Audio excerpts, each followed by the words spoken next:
Binomial theorem का एक JEE का PYQ डिस्कशन कर लेते हैं, जहाँ पे आपको ऐसे सम देते हैं कि कोई स्टेटमेंट 1 स्टेटमेंट 2 गिवन है, तो सबसे पहले तो आपको ये पता लगाना है कि कौन सा स्टेटमेंट राइट है। स्टेटमेंट 1 राइट है, स्टेटमेंट 2 राइट है, और अगर मान लो वो सही है या गलत है तो उसके बाद भी आपको कुछ ना कुछ डेटा देता है कि statement 2 is not correct explanation of for statement 1, statement 2 is correct explanation of statement 1। तो अगर ये वाला केस है तो सबसे पहले बेटा हम स्टेटमेंट 2 सॉल्व करेंगे। क्यों? क्योंकि 2 सॉल्व करने के बाद हमें कुछ 1-2 स्टेप ही लगेंगे मतलब स्टेटमेंट 1 लाने के लिए, जहाँ पे हमें फाइनली आंसर मिल जाएगा कि दोनों राइट है या फिर दोनों रॉन्ग है, ये स्टेटमेंट 2 इसका करेक्ट एक्सप्लेनेशन है या नहीं, ये सारी चीज़ें हमें वहाँ पे पता चल जाएगी। ठीक है, अब सम करने से पहले, स्टार्ट करने से पहले बेसिक जो बाइनोमियल कोफिशिएंट की प्रॉपर्टीज हम पढ़ते हैं उसमें एक छोटा सा टर्म ऐसा आता है, शायद आपको पता ही होगा, R इंटू बेटा NCR होता है।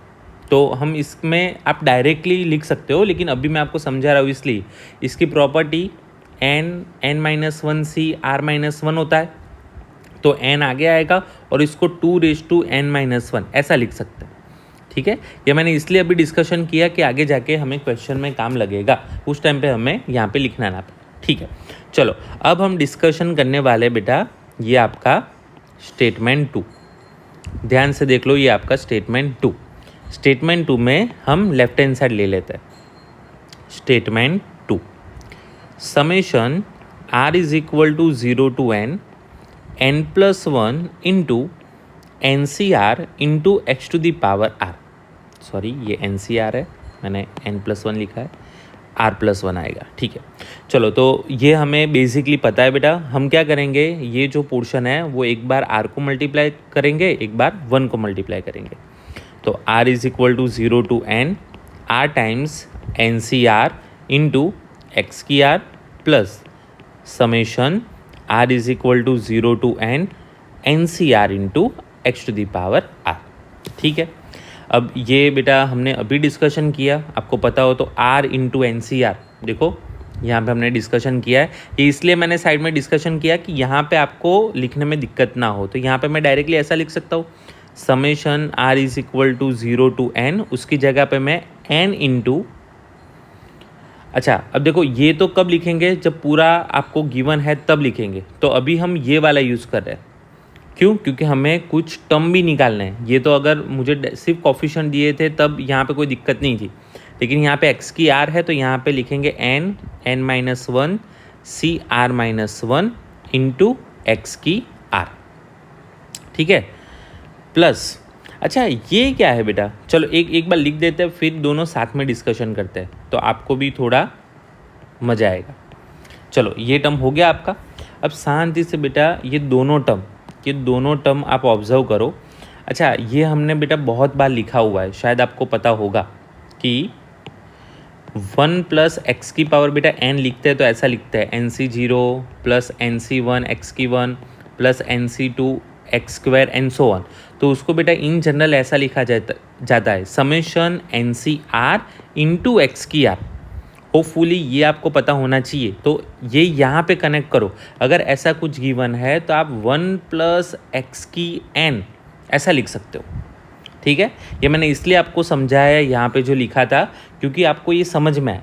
तो देखो यहाँ पर भी सेम डिटो कंडीशन है, ठीक है, लेकिन यहाँ पे जो NCR हो रहा है यहाँ पे सिर्फ R है, मुझे R-1 चाहिए, तो यहाँ पे उसके लिए थोड़ी सी मेहनत करनी पड़ेगी। क्या मेहनत करनी पड़ेगी, ये x की बेटा R है उसको मैं थोड़ा सा स्प्लिट करके लिख रहा हूँ, मतलब ऐसे लिखूँगा summation R is equal to 0 to n तो ऑलरेडी है बेटा, ये यहाँ से मैं एक x निकाल देता हूँ, तो यहाँ पे मैं लिखूँगा n-1 CR-1 इंटू एक्स की R-1। होपफुली ये आपको पता चलना चाहिए बेटा, ये x की R में से मैंने एक x अलग लिखा है, क्यों? क्योंकि मुझे ये और ये सेम बनाना है। प्लस इसका तो बेटा हमने लिख लिया कि भाई ये होता है 1 plus x to the power n। ठीक है, तो अब तो बेटा इसके लिए भी लिख सकते हैं, देखो NCR एक्स की R-1 हो गया और ये nx बाहर निकल गया, तो मैं लिख देता हूँ nx, ये हो जाएगा 1 plus x to the power n-1 plus 1 plus x to the power n। आपको नहीं पता चला है तो एक बार वीडियो रिवाइंड करके देख लो, इसलिए मैंने ये यहाँ पे साइड में सब कुछ पूरा आपको समझाया था। तो सबसे पहले तो देखो जो आंसर आ रहा है वो बेटा सही है, यस स्टेटमेंट 2 इज़ राइट। ठीक है, अब बेटा स्टेटमेंट 1 पे जाते हैं। मैंने आपको बोला था जब ऐसे क्वेश्चन आए तब स्टेटमेंट 2 पहले सॉल्व करो, जब आपको गिवन हो कि statement 2 is correct explanation of statement 1 और नॉट, तब आप स्टेटमेंट 2 पहले सॉल्व करो, क्योंकि उससे आपको थोड़ा कुछ आइडिया मिलता है। अब LHS देखो तो बेटा ये दोनों में क्या फ़र्क है, इन दोनों में क्या फ़र्क है देखो तो ध्यान से आप, तो आप देख सकते हो ऊपर वाले में x to the power r नहीं है, नीचे वाले में x to the power r है। तो मैं ऐसा सोच सकता हूँ बेटा कि ये जो आपका फर्स्ट स्टेटमेंट है उसमें अगर x की जगह पे मैं 1 पुट करूँ RHS में तो मुझे यही मिलना चाहिए, अगर ये स्टेटमेंट राइट हुआ तो। क्यों? क्योंकि बाकी सब कुछ सही है। देखो दोनों सब कुछ सेम है, मुझे x की पावर r स्टेटमेंट 1 में नहीं चाहिए, स्टेटमेंट 2 इज़ 100% राइट। तो यहाँ पे मैं क्या चमका कि भाई स्टेटमेंट 1 के लिए ये जो स्टेटमेंट 1 का आंसर आया, क्योंकि यहाँ पे x की r है, यहाँ पे नहीं है तो यहाँ पे कंपलसरी 1 की r होगा, तभी आंसर 1 आया होगा। ठीक है, ऐसा सोच के मैं क्या कर रहा हूँ, ये पूरे पे आंसर जहाँ पे x है वहाँ पे बेटा 1 पुट कराओ। चलो वहाँ पे 1 पुट करो तो ये आएगा n, यहाँ पे अगर 1 पुट करें तो ये हो जाएगा 2 की n-1 प्लस यहाँ पे बेटा अगर 1 पुट करेंगे तो ये हो जाएगा 2 की n। चलो आंसर आ रहा है। अच्छा, अब ये आंसर लाने के लिए मुझे क्या करना पड़ेगा, तो भाई थोड़ी मेहनत कर लो, n इंटू 2 की n-1 प्लस इसको मैं स्प्लिट करूँ 2 इंटू 2 की n-1। क्यों? क्योंकि मुझे यहाँ पे 2 की n-1 चाहिए, तो 2 की n-1 अगर मैं कॉमन निकालूँ तो यहाँ पे बचेगा n+2 इंटू 2 की n-1। तो देखो आपका स्टेटमेंट 1 भी राइट है।